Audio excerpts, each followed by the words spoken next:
안녕하세요, 한주입니다. 영상을 시작하기 앞서서 질문을 몇 가지 드려볼게요. 여러분은 혹시 채식주의와 비건의 차이점을 알고 계신가요? 그리고 비건 제품이라고 하면 과연 동물 실험을 모두 하지 않는 것일까요? 이 질문의 답은 영상 중간에서 확인하실 수 있습니다. 그럼 단짝 시리즈 세 번째 에피소드 시작하겠습니다.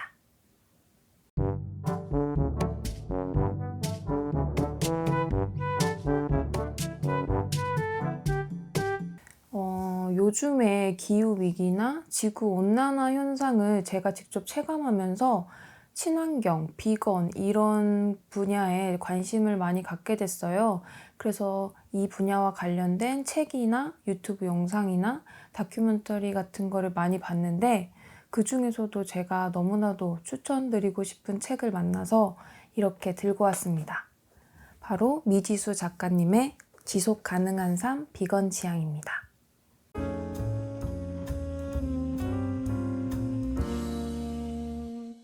사실 저는 채식주의자도 아니고 친환경적인 삶을 살고 있다고 당당하게 얘기도 할 수 없을 것 같아요.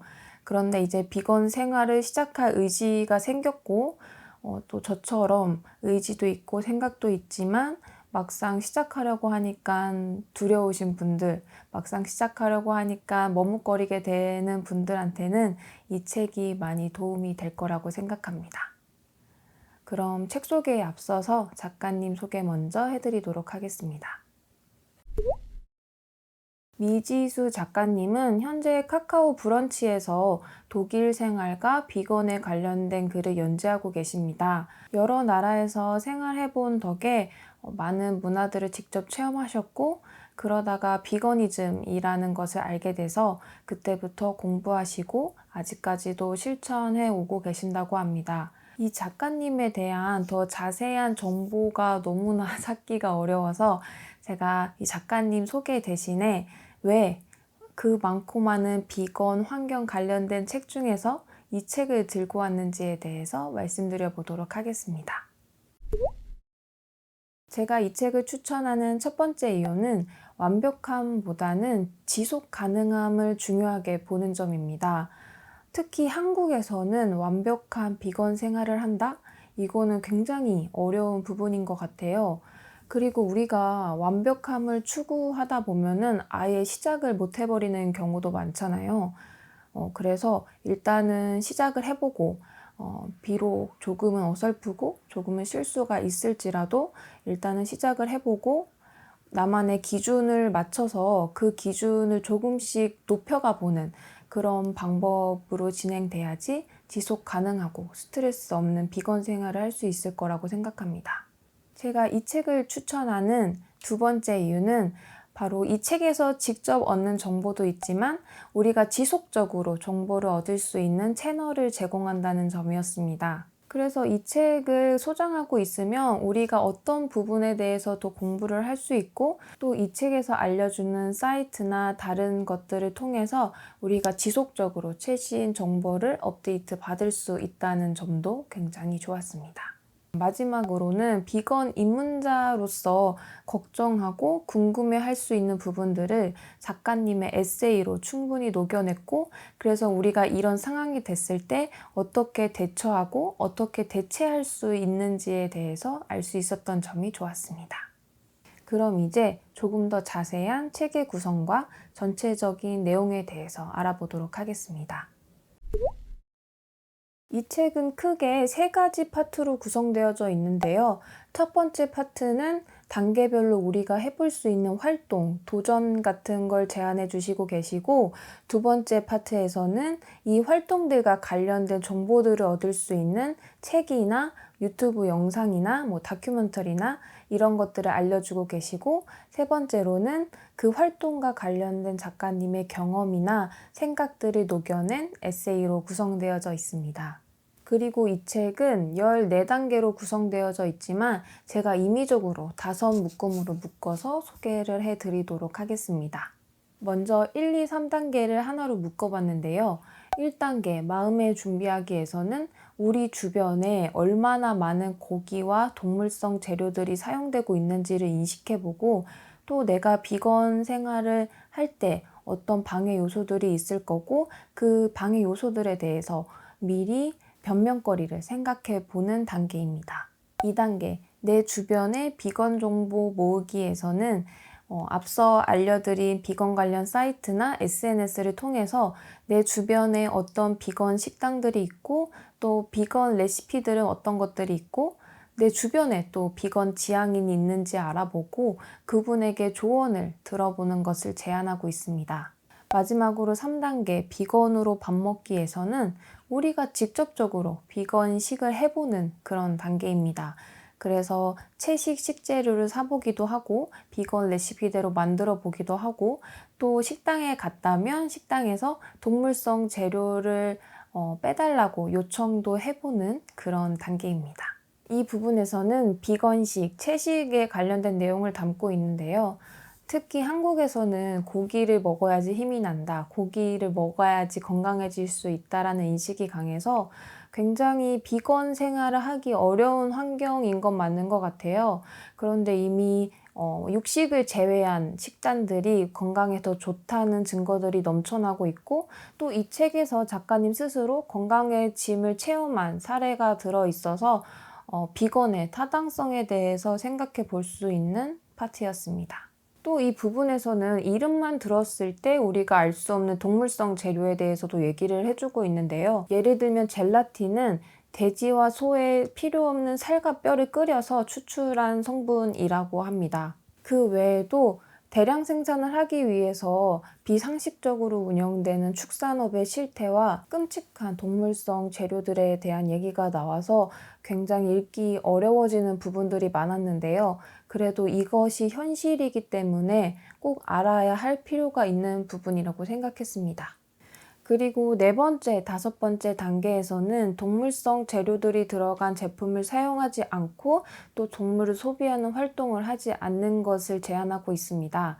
그래서 4단계, 비건의 눈으로 세상을 관찰하기에서는 우리가 동물을 좋아해서 가는 동물원이나 아쿠아리움이 과연 올바른 동물 사랑인지에 대해서도 생각해보고, 또 고기를 소비하는 것이 단순히 동물을 학대하는 것을 넘어서서 이런 축산업으로 인한 환경오염, 그 환경오염을 처리하기 위한 처리 비용 등 큰 시스템 안에서 너무 많은 돈과 시간과 자연이 허비되고 있는 건 아닌지에 대해서 생각해 볼 수 있는 단계였습니다. 그리고 5단계 동물 이용, 동물 실험 제품과 동물성 재료 소비 피하기 파트에서는 실제로 우리가 동물성 재료가 들어간 제품과 활동을 하지 않을 것을 제안하고 있습니다. 이 부분 역시도 눈살이 굉장히 찌푸려지는 부분이 많았는데요. 특히 동물 실험 관련해서는 이 동물 실험으로 인해 많은 동물들이 죽어가고 지금도 불구의 몸으로 살아가고 있지만, 이 동물 실험이 동일한 결과를 얻을 수 있는 확률은 채 10% 이하라고 합니다. 과연 이 수치가 동물 실험을 무조건적으로 해야 되는 타당한 수치가 맞는지에 대해서도 생각해 보게 됐고, 또 소가죽이나 양털을 생산하는 과정도 소개가 되어져 있는데 이 부분도 굉장히 끔찍합니다. 특히 양털 공장에서는 털을 빨리 자라게 해야 되기 때문에 선택적으로 교배를 시키던가 아니면 호르몬 주사를 놔서 털이 굉장히 빠른 속도로 자라게 하고, 그래서 사람이 잘라주지 않으면 이 털이 이 양이 털 때문에 더워서 죽을 정도라고 해요.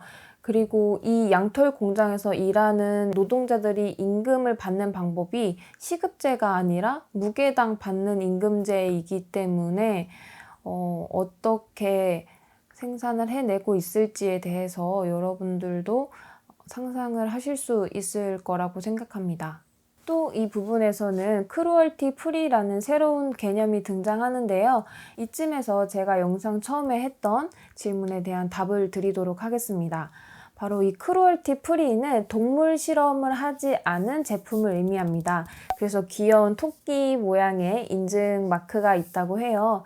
그래서 비건 제품을 다시 정의를 하자면 비건 제품은 동물성 재료가 들어가지 않는 제품이고 크루얼티 프리는 동물 실험을 하지 않는 제품이기 때문에 이 두 개를 모두 충족하는 제품도 있고 비건 제품이지만 크루얼티 프리가 아닌 경우에는 동물 실험을 진행하는 부분도 있다고 합니다. 그래서 단순히 비건 제품이라고 해서 다 믿고 살 게 아니라 이런 크루얼티 프리 마크도 있는지 한 번 더 우리가 체크를 해봐야 될 사항인 것 같습니다. 그리고 또 하나 제가 질문드렸던 점이 채식주의와 비건의 차이점을 아시냐고 여쭤봤는데요. 이 비건은 채식주의의 한 종류입니다. 채식주의는 허용되는 음식에 따라서 여러 가지 레벨이 나눠져 있는데 그 중에서도 당연히 육식은 하지 않고 어류나 가금류, 우유, 계란, 그리고 꿀까지도 허용하지 않는 것이 비건입니다.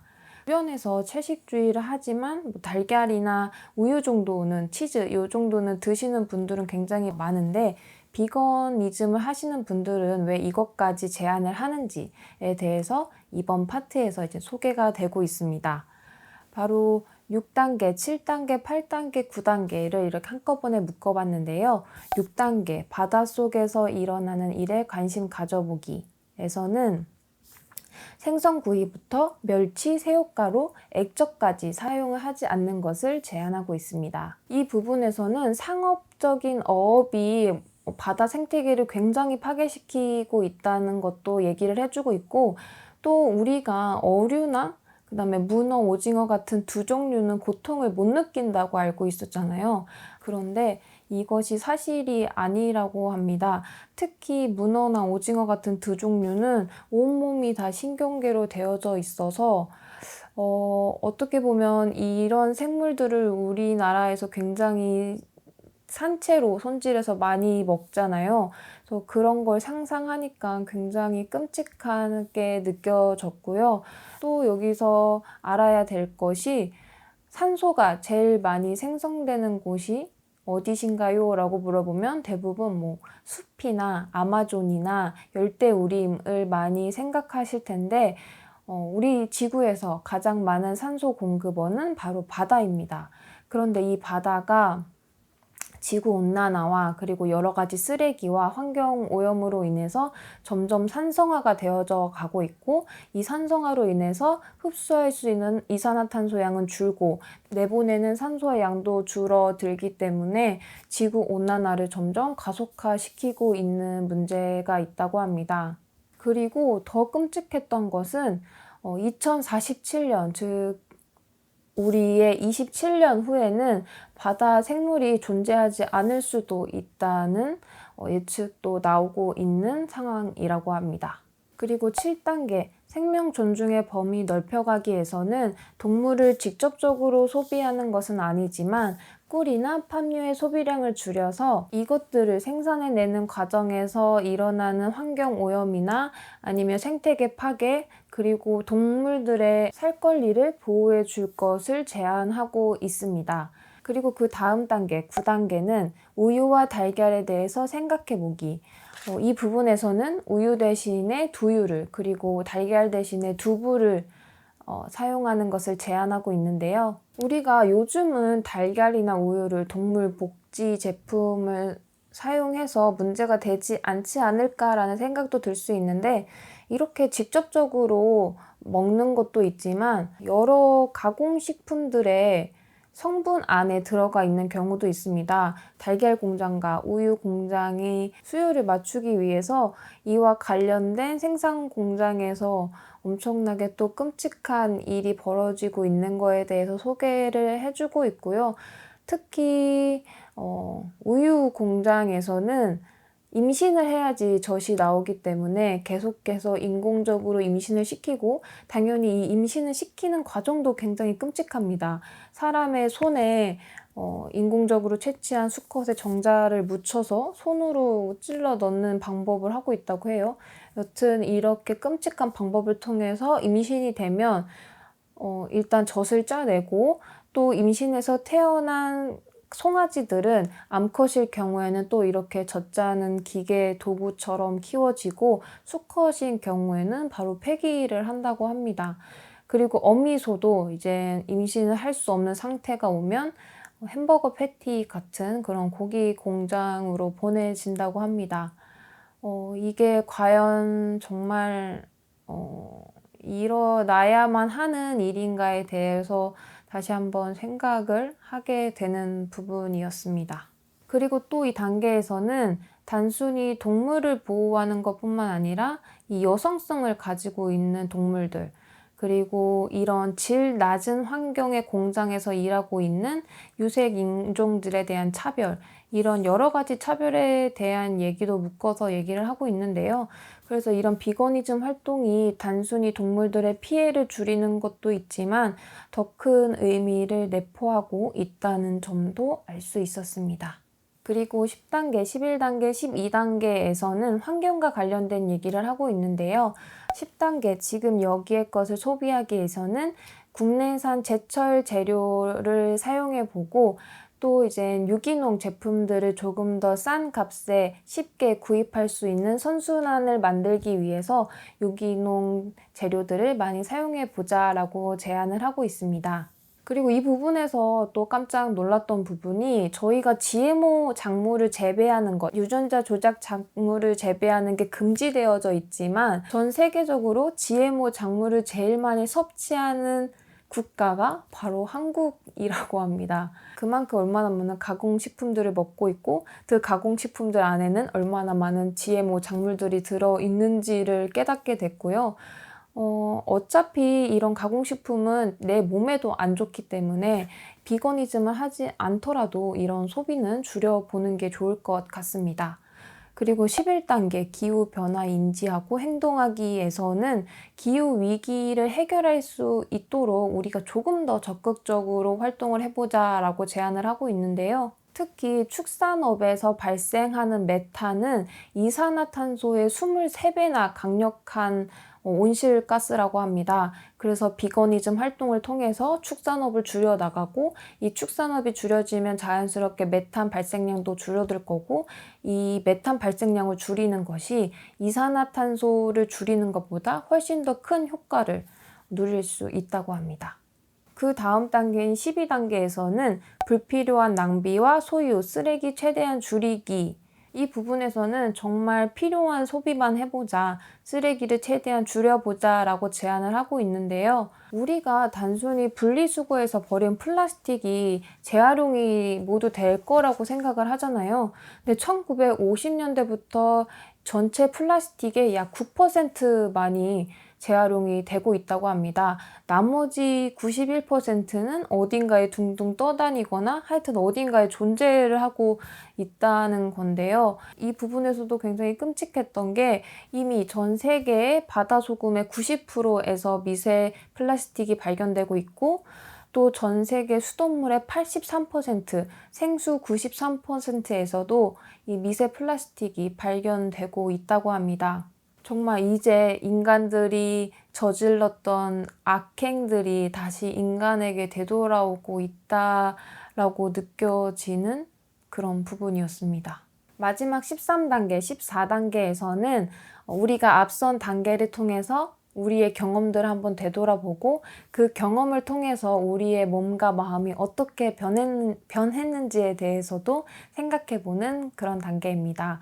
그리고 이제 이런 경험들을 하면서 만났던 비건 친구들과 서로에 대한 경험도 공유하면서 조금 더 재미있고 지속 가능한 비건 생활을 해보자 라고 얘기하고 있습니다. 마지막에 작가님이 하신 말씀이 굉장히 저한테 꽂힌 부분이 있었는데 마지막에 작가님이 모두에게 해로운 선택을 하는 것이 어려운 세상을 만들어 가보자 라고 얘기를 하고 있습니다. 이 부분이 굉장히 인상 깊게 남았고 제가 비건을 해볼까? 라고 생각을 하게 만든 결정적인 부분이기도 했습니다. 이 책을 덮고서 딱 들었던 생각은 이제 육식을 맘 편히는 못하겠구나 라는 생각이 들었습니다. 너무나도 끔찍한 축산업의 실태에 대해서 알게 되었고 또 동물을 존중하는 것이 단순히 동물 존중뿐만 아니라 여러 지구와 인류와 그리고 나 자신을 존중하는 방법이라는 것도 느끼게 됐고요. 또 어떻게 보면 비건 생활을 하는 사람들한테 사실은 고기를 먹고 싶지만 참고 있는 거잖아 라고 생각이 들 수도 있는데, 이 책을 읽고 나면은 그냥 고기를 먹고 싶다는 생각을 아예 안 하게 될 것 같더라고요. 굉장히 무시무시한 책이었습니다. 그리고 이 책이 단순히 육식을 하는 사람들을 공격하는 책이 아니라 비건이 기본이 되어야 되고 육식이 선택사항이 되어야 된다고 하는 걸 주장하는 책이었습니다. 이 부분이 이 책의 매우 큰 핵심 포인트였던 것 같습니다. 그럼 이쯤에서 이 책과 어울리는 단짝 아이템을 소개해 보도록 하겠습니다. 바로 멜릭서의 핸드크림과 립밤입니다. 제가 이 아이템을 가지고 온 이유는 일단 식단 자체를 바꾸는 건 굉장히 큰 의지가 필요하잖아요. 특히 자취 생활을 하지 않거나 회사 생활을 하시는 분들이라면 엄청난 용기와 의지가 필요하다고 생각합니다. 그런데 이런 소비재, 화장품 같은 경우에는 기술력만 떨어지지 않는다면 충분히 대체할 수 있는 부분이기 때문에 이 핸드크림과 립밤을 갖고 오게 됐고요. 또 이 핸드크림과 립밤 자체가 남녀노소 불구하고 모두 사용하는 부분이기도 하고, 또 이제 가을, 겨울이 오고 있잖아요. 주구장창 써야 될 아이템이기 때문에 제가 빨리 소개해드리고 싶어서 가지고 와봤습니다. 이 멜릭서라는 브랜드는 비건 화장품만을 만드는 브랜드예요. 그래서 비건 화장품계에서는 굉장히 독보적인 위치에 있는 브랜드이고요. 또 비건 화장품계뿐만 아니라 대중적으로도 이 비건 화장품을 알리기 위해서 굉장히 노력을 하고 계시고, 또 이제 뷰티 산업에 좋은 영향력을 뿌리고 계신 브랜드입니다. 먼저 이 립밤부터 소개해드리면, 이 립밤은 지금 컬러 립밤, 저는 컬러 립밤을 사용하고 있는데 당연히 색깔이 없는 투명 립밤도 있고, 이렇게 색깔이 총 한 9개에서 10가지 정도 있는 걸로 기억을 하고 있어요. 그래서 제가 자주 사용하는 건 5호 듀이 로즈랑 지금 바르고 있는 건 11호 어텀 레이입니다. 그래서 이게 립밤이기 때문에 립스틱처럼 엄청난 발색이 있는 건 아니지만 그래도 립밤 치고는 발색력이 좋고, 또 이게 너무 좋은 점이 보습감에 비해서 끈적임이 정말 없습니다. 그래서 보습감 좋은 립밤 바르면 막 쩍쩍 붙는 느낌 있잖아요. 근데 그런 느낌 없이 굉장히 깔끔하게 발리는 립밤이고, 또 이제 보습감도 당연히 충분합니다. 그래서 남자분들은 당연히 투명을 사용해야지라고 하실 수도 있는데, 요 립밤이 막 립스틱처럼 엄청 진하게 나오는 게 아니기 때문에 화장을 하지 않는 남성분이더라도 생기를 살려주는 그런 아이템이기 때문에 조금 진한 색 말고 연한 그 앞쪽 라인 1호부터 한 3, 4호 정도 거기에 있는 색깔을 사용하시면 굉장히 좋을 것 같습니다. 여성분들한테는 립스틱 대신에도 사용하기 충분한 제품이라는 걸 어필하고 싶었고요. 그 다음에 바로 또 이 핸드크림이 또 장난이 아닙니다. 제가 우디향, 풀향 이런 거를 좋아해요. 그래서 쓰는 향수도 이솝의 휠이나 딥티크의 탐타오나 이런 류의 향수를 좋아하는데, 이 제품이 약간 자연의 냄새를 담고 있는 핸드크림입니다. 그래서 제품 이름은 멜릭서 베어 핸드버터 언테이티드 네이처. 이 핸드크림은 이렇게 자연의 향을 담은 게 있고, 또 약간 시트러스 향 좋아하시는 분들은 오렌지 계열의 향도 있더라고요. 그거는 이제 홈페이지에서 참고하시면 될 것 같고, 요게 우디 향이라고 해서 그럼 나는 좀 너무 진해서 못 쓰겠네 하시는 분도 있을 텐데, 이게 그 짙은 나무 냄새를 담고 있는 게 아니라 그런 짙은 나무 냄새를 담고 있는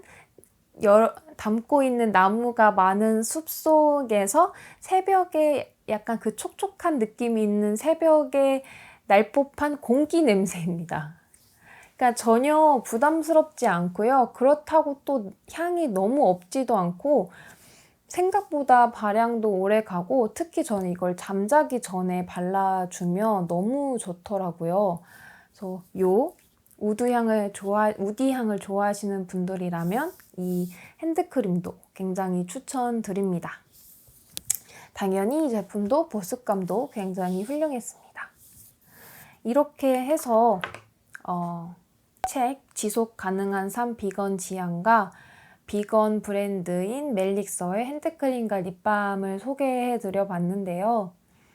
저도 지금 당장 채식을 시작하고 지금 당장 미니멀 라이프를 실행하고 이러지는 못할 것 같지만 제 의식이 이 책을 읽으면서 굉장히 변했고, 이 변화된 의식에 맞춰서 제 행동도 변할 수 있다고 생각합니다.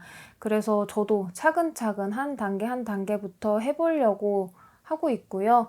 여러분들도 좋은 활동이니만큼 조금은 어렵고 조금은 불편할지는 몰라도 우리 지구를 위해 하는 좋은 활동이라고 생각하시고 함께 동참해 보시는 건 어떨까 살짝 제안을 해봅니다.